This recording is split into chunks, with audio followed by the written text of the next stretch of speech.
What a crowd. Thank you, everyone. Thank you. Thank you so much. You know, Gabby and I have one question for all of you, and that is, who's ready to make some history in 8 days? That's the answer I wanted to hear. That's good, because Ohioans have one incredible opportunity before you, and that's to help make Hillary Clinton our next president. So I know I'm ready. Are you ready? You know, there are a lot of reasons why we need to do all that we can to make sure Hillary wins. And one reason, I'm going to tell you a few reasons.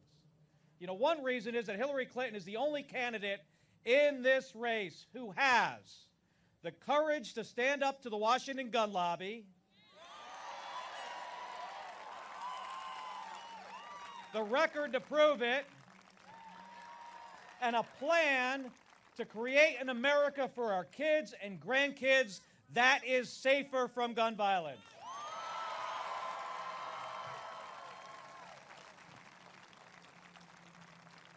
I think a lot of you may have seen our bus over there. This fall, Gabby and I have been traveling on that bus through Ohio and across our country on what we call our Vocal Majority Tour, which is urging Americans to vote to stop gun violence. To vote to stop gun violence and to vote for champions for the vocal majority who will stand up to the gun lobby. And take it from Gabby and take it from me. Hillary Clinton is the champion that we need.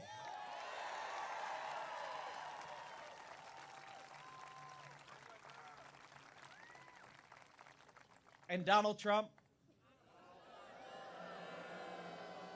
Well, he is not that champion. Not even close. You know, Donald Trump talks a lot about a lot of different things. I heard himself. Talks a lot about how the Washington gun lobby supports him. But you know what you never hear? You never hear Donald Trump talk about?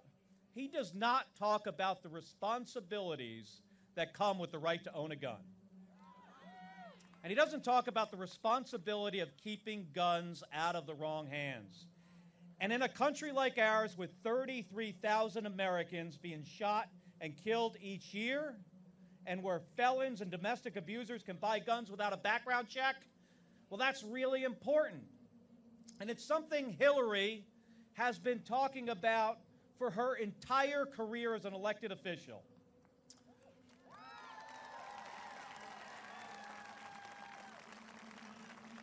Look, folks, I'm a gun owner, and Gabby's a gun owner. And take it from us, we don't want anybody to repeal the Second Amendment. We support the Second Amendment. And we don't want the government to take our guns. That's not what this is about. But what we just want a president and a Congress who will do more to make sure that felons, domestic abusers, and even terrorists don't have easy access to guns.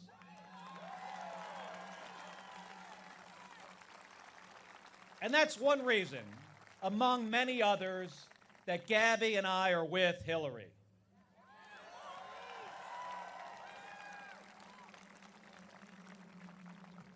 You know, I love Ohio.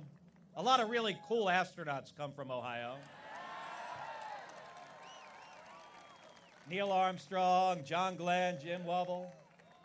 And, you know, my former colleague at NASA, John Glenn, served this great state incredibly well as a United States Senator.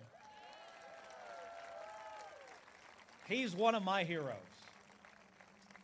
Now we also have an opportunity to make sure that Ted Strickland has that same opportunity to be your senator.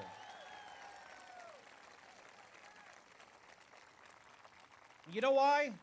It's because Ted Strickland has the courage to do something that Rob Portman never has, and that's to stand up to the Washington gun lobby.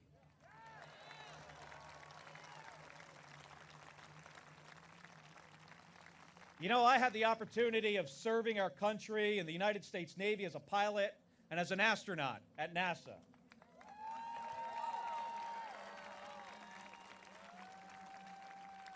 And 4 times in my career, I had the really cool opportunity to launch on the space shuttle from planet Earth all the way into space, and more importantly, all the way back. Well, the more I think about this campaign, I think of it a lot like a space shuttle mission. It takes a lot of hard work by a lot of people to accomplish something really big, to meet a really important and tough goal. A team of hardworking people prepare for a really long time, and then one day, it's time to light that rocket. And folks, let me tell you something. We are getting ready for launch day.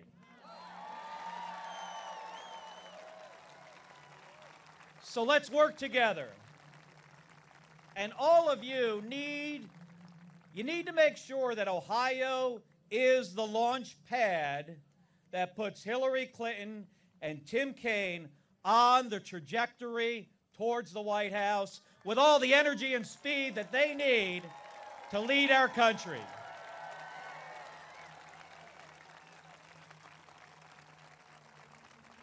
They need your energy.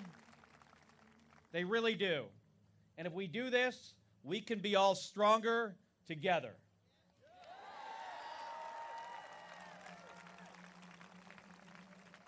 Now I want to introduce you somebody who is working incredibly hard to do just that, somebody who is using her second chance at service to make our community safer, and somebody who teaches me each and every single day to deny the acceptance of failure, my wife, Congresswoman Gabby Giffords.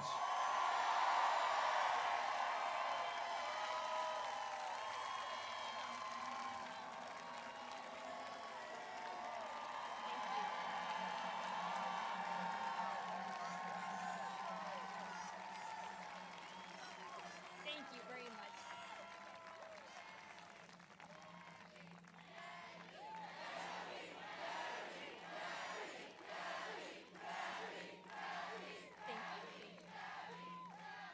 Hello, Cincinnati! It's great to be here today. I'm here to talk to you about Hillary Clinton. Hillary is tough. Hillary is courageous. She will fight to make our families safer.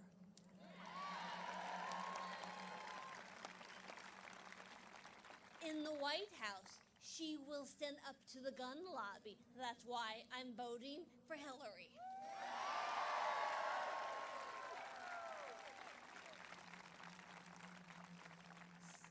Speaking is difficult for me, but come January, I want to say these 2 words, Madam President. Thank you very much. Thank you.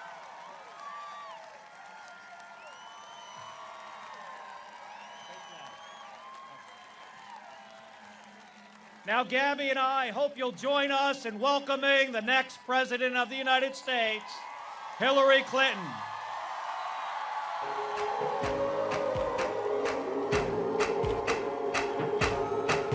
And I'll rise up, I'll rise like the day. I'll rise up, I'll rise unafraid. I'll rise up, and I do it 1,000 times again.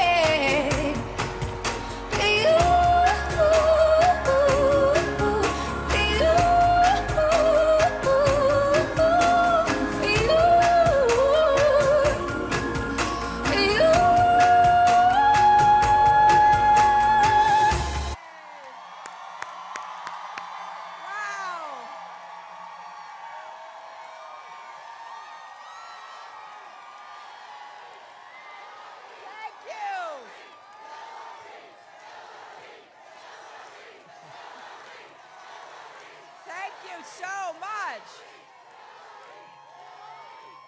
Wow, it is great to be back in Cincinnati. What a beautiful night on the banks of this magnificent river. I am grateful to all of you. I am thrilled to be here with my dear friends, Mark and Gabby, and with all of you, because there are just 8 days left in what is the most important election of our lifetimes. Are you ready to work hard in this election and win it? Are you ready to send Ted Strickland to the United States Senate? You know, I've known Ted a long time. He is a champion for workers and families. He knows that Ohio needs more good jobs with rising wages, and he is the kind of person who will actually work to get things done, breaking through the gridlock in Washington. And this is important. Unlike his opponent, Ted Strickland has never been afraid to stand up to Donald Trump. I also want to thank Mayor John Cranley and State Representative Alicia Reese and all the other elected officials, including my friend, the Secretary of State, Allison Lundergan Grimes, from across the river in Kentucky. And we are so fortunate to have two other champions for American families with us today. I am awed by the courage and commitment that both Mark and Gabby bring to their work to do everything they can to help save lives in America.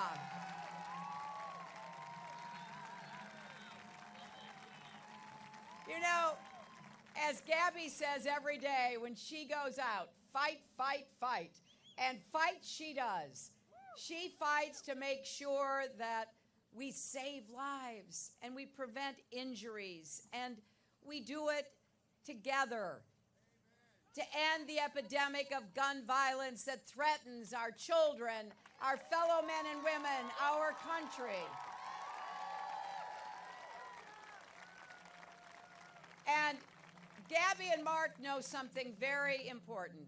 There is a big majority of Americans, including a majority of gun owners, to stand behind and achieve common sense gun safety measures. And I am looking forward to working with them as their partner. You know, you go through life, you go through the campaigns, their ups and their downs. And, you know, my mother, who had a really difficult life, she told me something that has stayed with me and certainly has come in handy in this campaign. Everybody gets knocked down. What matters is whether you get back up.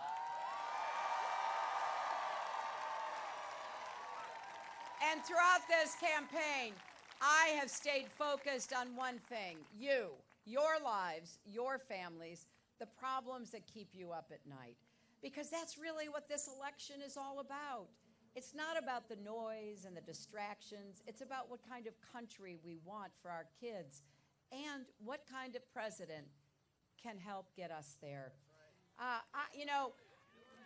have so much that I want to do with you on behalf of Cincinnati and Ohio and America.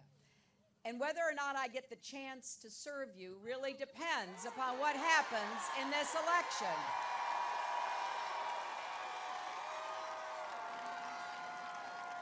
Now, earlier today, I was up at Kent State, a great university, and I told them about some of the reasons why I think it's really important to get everybody out to vote in this election. But I started by saying that, you know, there's this new email story about, you know, why in the world the FBI would decide to jump into an election without evidence of any wrongdoing with just days to go. That's a really good question. But I want you to know, look, I've said repeatedly, I made a mistake. I'm not making any excuses. But I will tell you this. If they want to look at some more emails of one of my staffers, by all means, go ahead, look at them. And I know they will reach the same conclusion they reached when they looked at my emails last year, right? It wasn't even a close call, and I think most people have moved on. They're looking and focused on, okay, who is going to be the next president and commander-in-chief?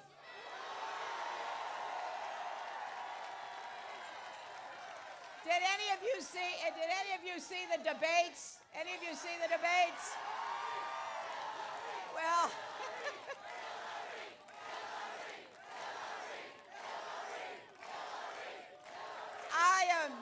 I got a little bit of a chance. You know, I did stand there for 4.5 hours with Donald Trump, proving conclusively I have the stamina to do the job. But I did occasionally get a chance to, ask people to take a look at my 30 years of public service, my plans for our country, what Tim Kaine and I have said we want to do, and then weigh that against my opponent, what he's done and said. Now, I am running against someone who says he doesn't understand why we can't use nuclear weapons. He actually said, then why are we making them? He wants more countries to have nuclear weapons. He's mentioned Japan, South Korea, even Saudi Arabia.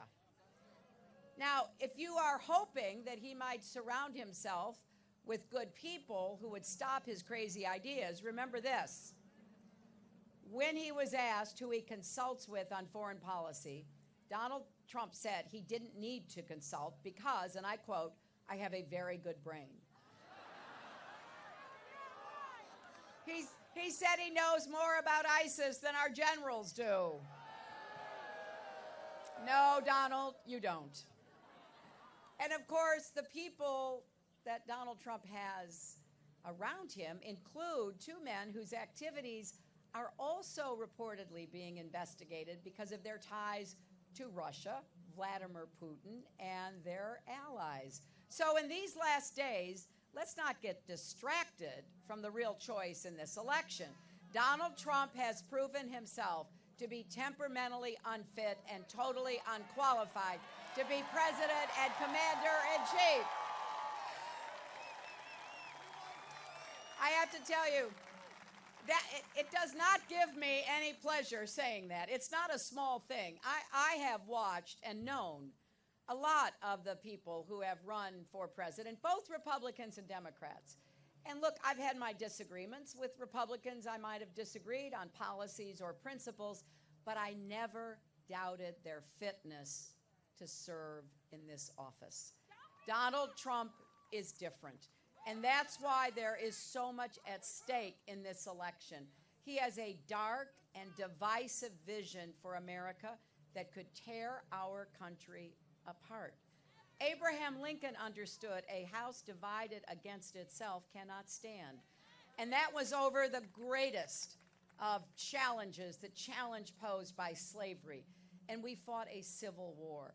But we also have to take stock of how divided we are today, the kinds of divisions that need to be healed to bring people together. I will tell you this, I want to bring not just Democrats, but Republicans and independents, people who vote for me and people who vote against me together. Because I have a very different vision of America. Instead of dark and divisive, it's hopeful and inclusive. It's big-hearted, not small-minded. It is about lifting people up, not putting them down. It's a vision that says, and I believe this with all my heart, we are stronger together. And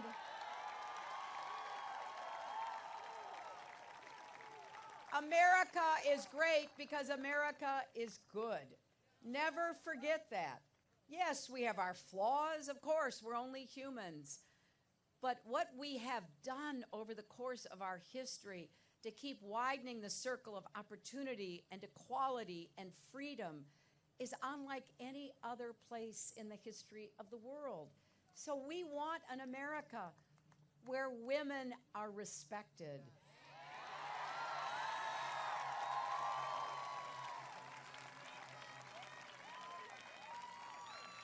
Where our veterans are honored. Where parents and families are supported and workers are paid fairly. And we believe in an America where marriage is a right and discrimination is wrong.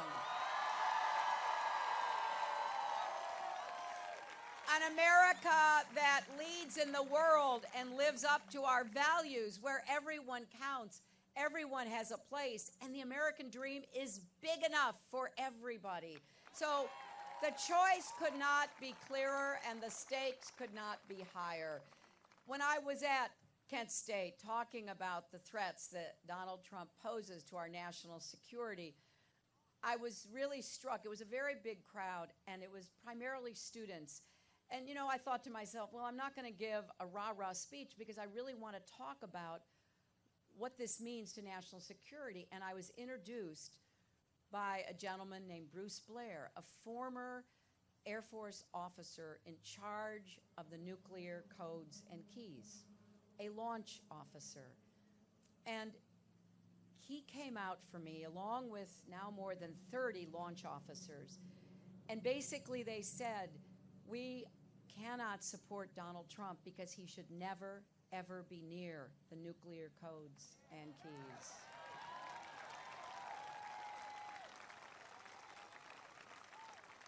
And even the prospect of an actual nuclear war doesn't seem to bother him. Good luck, enjoy yourselves, folks, is what he had to say about a potential nuclear conflict in Asia. I wonder if he even knows that a single nuclear warhead can kill millions of people. You know, that is why dozens of retired nuclear launch officers took the unprecedented step of saying that Donald Trump should, and I quote, not have his finger on the button. And when it comes to handling a crisis, we've seen in this campaign that Donald Trump loses his cool at the slightest provocation. When he's gotten a tough question from a reporter, or when he's challenged in a debate, or when he sees a protester at a rally, when he's confronted by his own words. So imagine him in the Oval Office facing a real crisis.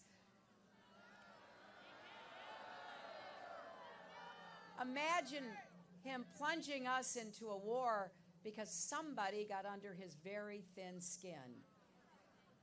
I hope you'll think about that when you cast your vote in this election. Think about what it takes to lead in a very complicated world, and in whose hands you want to put the safety of our children and grandchildren. And think about the difference between electing a president who will do nothing and a president who will tackle the epidemic of gun violence in America.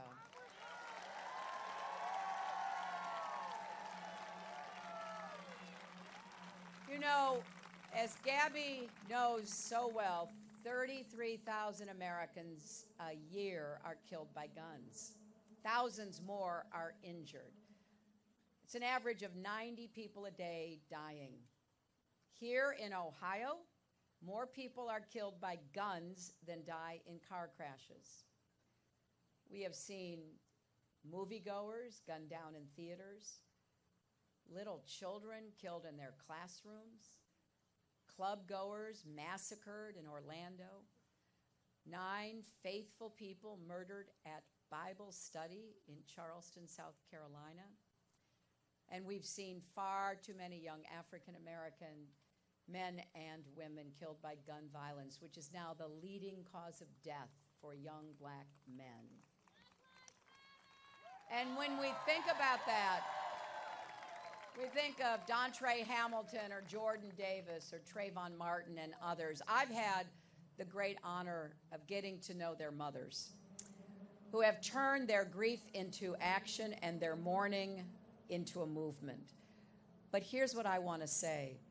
if anything else in our country were killing as many people, people of good faith, people who believe, like we do, in the Second Amendment, people who own guns, people who go hunting, people who are collectors, we would say, hey, wait a minute, this can't go on. We need comprehensive background checks to close the gun show loophole, close the online loophole.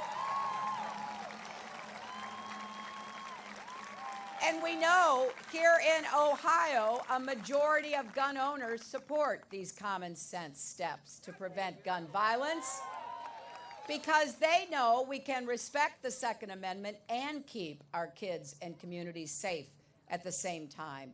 And we need to keep guns out of the hands of suspected terrorists. If you are too dangerous to fly, you are too dangerous to buy a gun, period.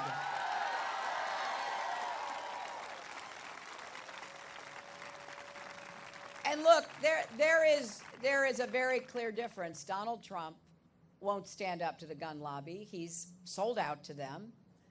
In fact, the gun lobby is spending more on ads to get Donald Trump elected than any other group. More than $7 million in Ohio alone. And in return, Donald Trump has promised to repeal President Obama's actions to strengthen criminal background checks. Donald says guns should be allowed in nightclubs that serve alcohol. He's even said on his very first day in office he would require every school in America to let people carry guns into our classrooms. How can anyone think our schools would be safer with more guns? So I have stood up to the gun lobby for years, which is why they are running all these ads against me, and I will stand up to them as president.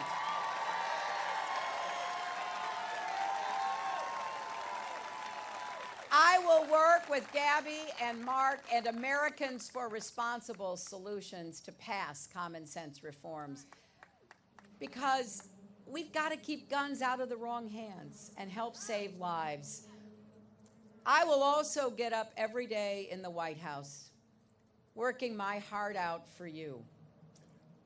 Whatever I can do to knock down barriers, to empower people, to get the economy working for everybody, not just those at the top. That's how I was raised. I was raised to believe that if you work hard, and I believe in hard work, you should be able to get ahead and stay ahead in America.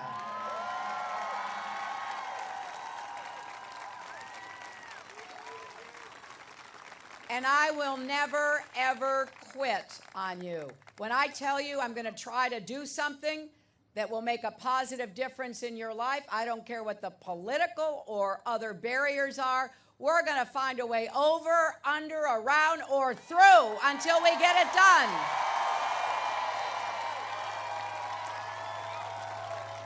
I've been fighting for families and underdogs my entire life, and I'm not stopping now. So just remember, when our opponents go low, we go high. We're not going to be distracted. We're not going to be knocked off course. We know how much this election matters, and everything all of you can do between now and the time that the polls close is going to really count. Now, the Donald Trump campaign strategy is pretty simple. They've announced it. Their strategy is get women to stay home, get young people to stay home, and get people of color to stay home. It's all part of his scorched earth campaign, but it actually adds up to more than half of our whole population when you stop to think about it. And it goes against everything we stand for.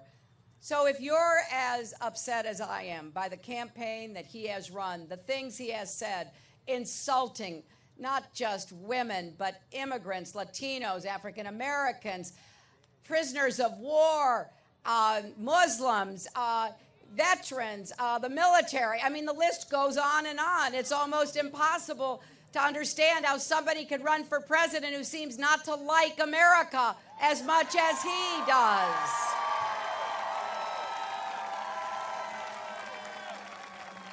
So, you know the best way to stop him by showing up with the biggest turnout in history.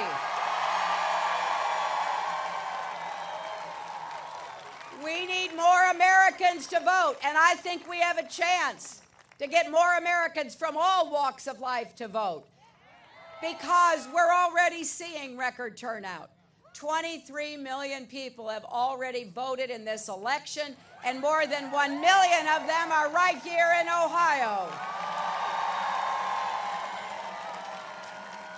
There is no doubt, if we vote, we win. So, please, if you haven't voted early, please do so. And please get your friends and your family, everybody you know, to vote. Take people to vote with you. Try to help those who might have a little problem getting there. Make sure that everybody you know understands early voting has begun. And you can go to iwillvote.com to find your nearest early voting location. Because make no mistake, whatever issue you care about, I've only mentioned a few tonight, but whatever issue you care about is on the ballot. Now, maybe my name and my opponent's name, but where we stand on these issues, what we've done in the past, what we have said we want to do in the future, that is all on the ballot. The future of our economy is at stake, of our education system is at stake, fighting climate change and clean renewable energy jobs are at stake. LGBT equality is at stake. Equal pay for women is at stake. Actually, in the end, the American dream itself is at stake. So I want you to think about how you'll feel on November 9th. Happy.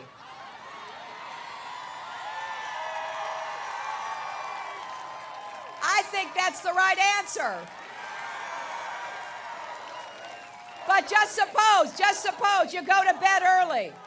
Suppose you go to bed early. Maybe you were too busy to vote, or maybe you didn't make calls or knock on doors.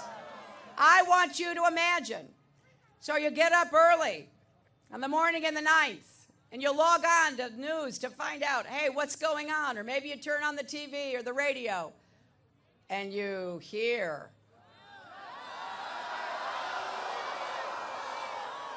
I want you to really understand what that means for you and for all of us. Because I prefer for us to be motivated by what we're for, not what we're against. But I also think it's prudent to imagine what could happen if we don't do our part. And when in the future somebody asks you, maybe your kids or your grandkids, what did you do when everything was on the line? I want you to be able to say, I voted for a better, fairer, stronger America. Let's go out and then these next 8 days do everything we can to make it clear we're going after the kind of future that includes everybody. We're going to build this economy, new jobs, rising wages. We're going to make college affordable and help you pay down your student debt. We are going to do what will give you the best chance for your own lives and the lives of our kids and our grandkids. So if we build that future together, we will be able to say we were part of making sure that America's best days are still ahead of us. And we will prove once and for all that love trumps hate. Thank you all.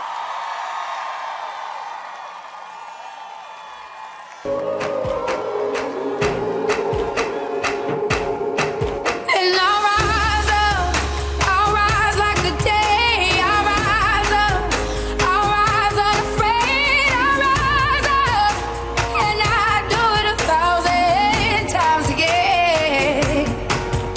You.